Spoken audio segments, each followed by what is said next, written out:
Welcome to the HR Empowerment Podcast, where we will uncover strategies and new insights from HR professionals who discuss up-to-date regulations, best practices, and the most pressing topics like diversity and equity, leadership, dealing with difficult situations, and much more that affect your bottom line and business. Thanks for joining us.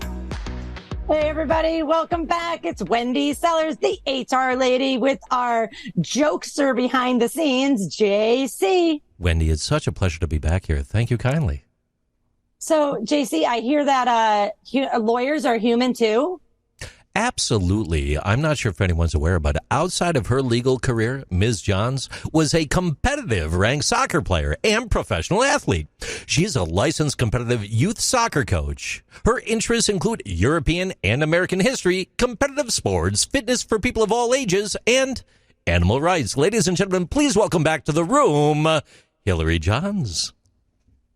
Wow, you're like a superhero. You're awesome. That is so cool. I did not know that. I think it's the way JC talks. That's like one of the best intros I've ever had. Thank you. Hillary, for a small fee, I'll just follow you around in your life and announce you into the room. We may be calling you. I love it. Yes, he does have the radio voice. And more than that, he has the skills to make sure all this podcast gets off and running. Wendy? Hey, I wanted to, yes. Wendy, could you imagine it right now? Walking into Starbucks. Ladies and gentlemen, Hillary Johns would like a coffee latte mocha, double, triple soy. I can see it. Just, okay, back to you. I'm sorry. I wasted enough time on you. I think you could do that maybe in California, a little bit of New York. I don't know about the other states that she's frequent. Montana, I think they would think I was nuts. Yeah, they'd probably be like, what? Do they even have Starbucks in Montana? Anyway, so I want to hear about some, no names, of course, of companies or people, but, you know, what's like the most interesting employment law case that you've been on? And more importantly, even than that, is what's the advice to our listeners to avoid being an interesting case and on our next podcast? No, all good questions. I think I recently had one with a new company. It was, very, they've had the obvious ones where there have been, you ask me, did you do this? And they sit there and they go, oh, yeah, I've done it. I'll talk in general terms. And they say things like, really astoundingly bad racist comments, towards African Americans, Latin Americans. And I've also seen some that are recently it was directed towards we were in good shape and I heard these comments directed towards a Filipino woman. And I was really, really shocked. I don't usually say that because in law, I'm shocked. Oh my God. This is very common. It's used in pleading. Really astounding. And, you often have to, there were certain cases where I remember we had to change our whole game plan going, okay, yeah, they may be, liable here and we're going to have to change this. I'm surprised. I'm often surprised. I understand those attitudes still exist, but in this environment, that people would be dumb enough to say anything like that in this environment. Look, I'm not in any way in agreement with that kind of behavior and those belief systems. I think it's wrong. I will say that, but you have the right to think what you want to think. Don't bring it into the office.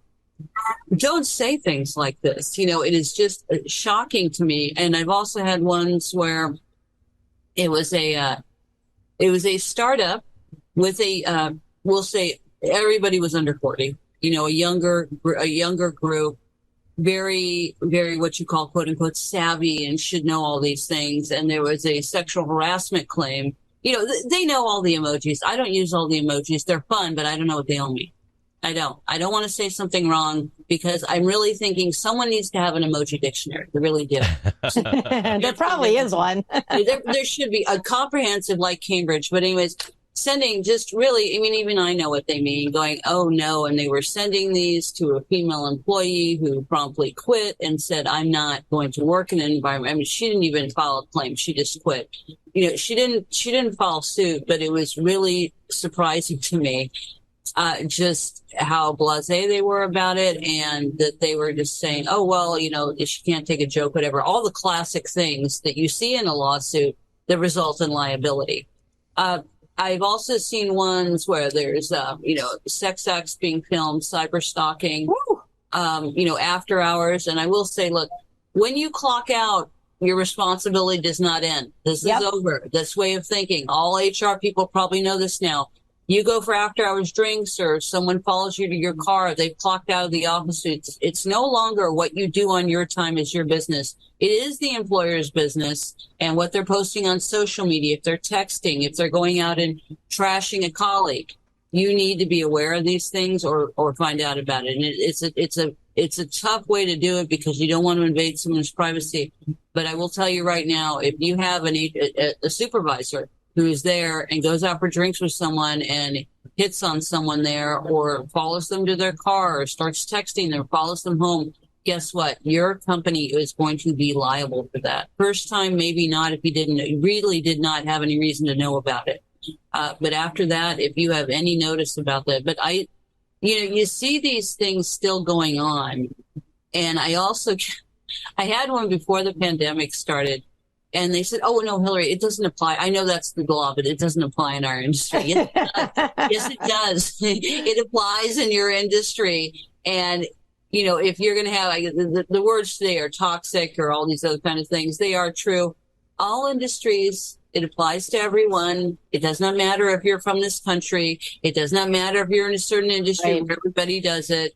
In Hollywood, you can no longer say you'll never work in this town again and do these things. If you do that, that's almost a prima facie case for liability now. Whereas before they used to say that talk to each other like that all the time, or some did, not everybody, but that was a very common practice and a very common feeling among people going, I guess I have to go along with this if I want to work in this industry because I may never get another break, that kind of thing. Yeah. But it's very surprising to me even currently. And I've also defended some cases where I had to defended a few cases and had to advise employers on situations with remote work. This is some of the comments I've had from HR persons and recruiters saying it's the worst they've ever seen. In some instances, California has changed its law because so many people were abusing the remote work and the time off and I need family leave, or I need to go, I have COVID, or I need to go get a COVID vaccine. I've had a reaction to the vaccine. So you have these people who are working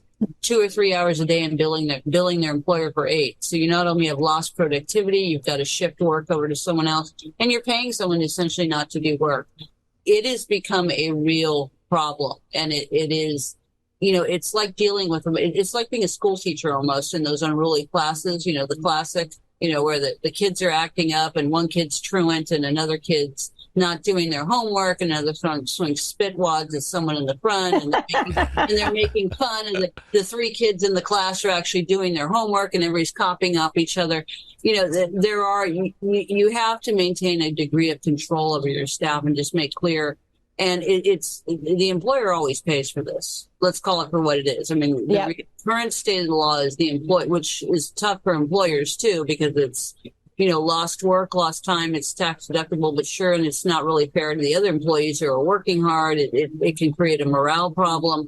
And there's the matter of who's going to do the work. It's particularly if the owner is out and it's, in law, there's usually someone else who can do the work, but it's, there are real issues with this. So I think I've heard a few real horror stories about remote work. I mean, just really shocking. I mean, that people are, okay, I work remotely. I just don't really have to do it. It's literally like a little, there's some people I think that really do better in a work environment. They need to be coming to the office. They need to sit at their desk. They need to do that. I think other people can work very well unsupervised, but then you have this other group, and it's not everybody else, that really doesn't want to work or whatever the issue is, but they figure out a way with it. So, hey, they're breaking the system and they don't really care. I actually want to talk a little bit more about that, but coming up in our next episode about mediation. So thanks everybody for listening to episode 3 of our 5-part series on best practices in employment law. We do want to talk about the question, hey, Hillary, does mediation work? So we'll be right back. Thank you for joining the HR Empowerment Podcast, brought to you by Aurora Training Advantage. We hope you've gained new insight and strategies to navigate the HR profession.